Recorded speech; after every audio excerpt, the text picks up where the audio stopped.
Hoş geldiniz. Henüz lise çağında ve 20'li yaşlarınızdayken hızlıca fark etmeniz gereken 3 nedenden bahsedeceğim. Uzatmadan başlıyorum.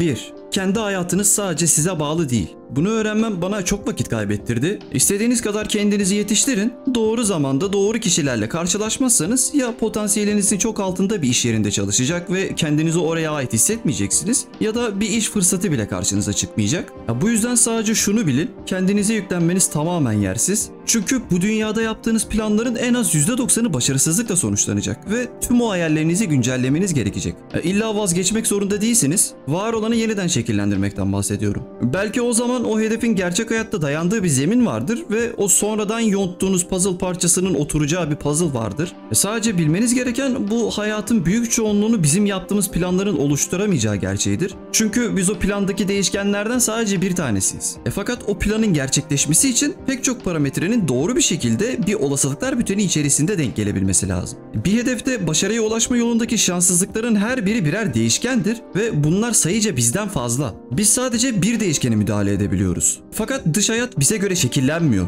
Onun bize uymasını bekleyerek senelerce tüm ağırlığımızı oraya vererek çabaladığımız durumda da sadece vakit kaybediyoruz. Bu yüzden sadece o hedef uğruna üzerinize düşeni yapın. Eğer uzun vadede gerçekleşmiyorsa henüz uygun zemin yok diye düşünerek ağırlığı başka bir hedefe yönlendirerek uygun zemin sağlanana kadar o işi arka planda alttan devam ettirin. Öbür türlü işi gücü bırakıp benim yaptığım gibi sadece onun gerçekleşmesini zorlarsanız uymayan kilide yanlış anahtarı defaatle sokmaya çalışmak oluyor ve bir anda kendinizi 30'larınızda buluyorsunuz. O yüzden şansınızı arka planda sürdürmeye devam edin. Çünkü önünüzden hayat kaçıp gidiyor. Olmuyorsa önceliklerinizi değiştirin. Kendinizi değil diğer parametreleri suçlayın. Çünkü bir hedef yolunda tek değişken siz değilsiniz. Eğer dünyada sadece siz yaşasaydınız o hedefleriniz gerçekleşirdi. Siz diğerlerine rağmen oldurmaya çalıştığınız için kendinizi değil diğer parametreleri suçlayacaksınız. Doğru zaman ve doğru kişilerle tanıştığınız vakit arka plana attığınız o planı bu kez ana önceliğiniz haline getirip hayatınızın merkezine o zaman oturtabilirsiniz. Sadece ısrarla oldurana kadar o planı full time kovalamayın. Bunu demek istedim.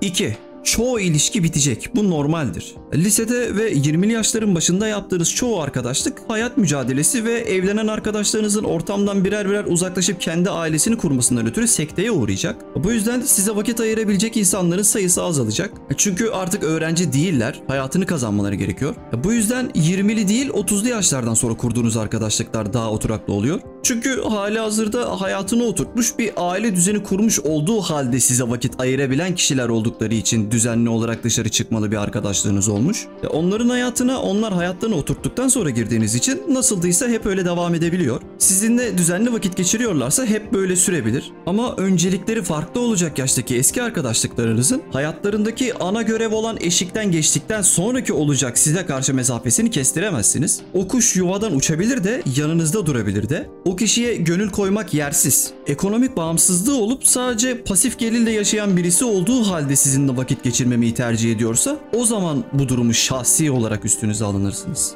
Yine aynı lise ve 20'li yaşlardaki romantik gönül ilişkileri için de aynı durum geçerli. Bu insanlar büyük çoğunlukla geçici. Bir kadınsanız 20'li yaşlar doğurganlık verimliliği adına sizin için ciddi düşünme yaşları olabiliyor. Ama ciddi düşündükleri kişiler de genellikle 30'lu yaşlı, mesleğini eline alıp bir düzen oturtmuş erkekler.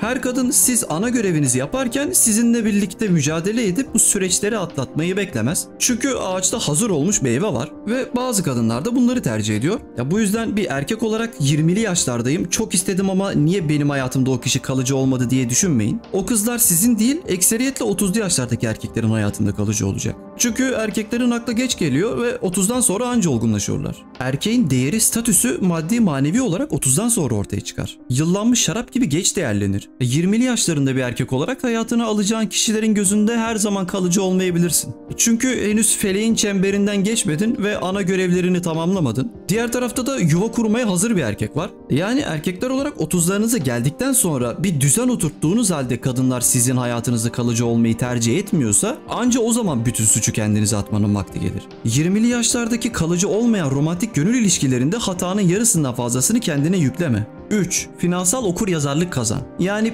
paranı yönetmeyi öğren. Lise çağında ve 20'lerinde parayı hızlı harcamak kolaydır ama geleceğini güvence altına almak için küçük yaştan itibaren birikim ve doğru yatırım yapmayı öğrenmek çok önemli. Bununla demek istediğim şu, zaten bu yaşlarda elinize kısıtlı bir para geçecek. O yüzden bu yaşlarda harçlığınızın veya maaşınızın belli bir kısmını harcayın. Hayatını erteleyip sürekli gelecek zamanda şunları yapacağım diye düşünürseniz şimdiki zamanı kaçırıyorsunuz. Yarın son gününüz olabilir. O yüzden elinize geçen paranın bir kısmını mutlaka harcayın. Yaşayacağınız nihai bir günün gelmesini beklemeyin. Her gün el verdiğince yaşayın. Ama bunu yaparken keyfi harcamalarınızı mutlaka belirli bir sayı olan kota ile limitlendirin. Net maaşınızın belli bir yüzdesini kesinlikle harcanacak kısım olarak belirleyin. Ve hakikaten de kişisel zevkleriniz için o kısmı harcayın. Gelirinizin yine kendi belirleyeceğiniz bir yüzdesini biriktirin ve düzenli olarak yatırım fonlarında değerlendirin. Yatırım yapmayı öğrenin. Bir sepet yapın ve aydan aya maaşınızın bu kısmıyla mutlaka düzenli alım yaparak adet arttırın. Emtia, teknoloji fonları, değişken fon gibi birbirinden farklı 4-5 sektörde yerli yabancı fon alın. Bakın hisse senedi demiyorum, fon diyorum. 20'li yaşlarında bir gencin her gün düştü mü çıktı mı diye Bloomberg takip etmekten çok daha önemli konuları var önünde. Yani short oynayıp al sat yapmak, borsa takip etmek gibi bir lüksünüz yok.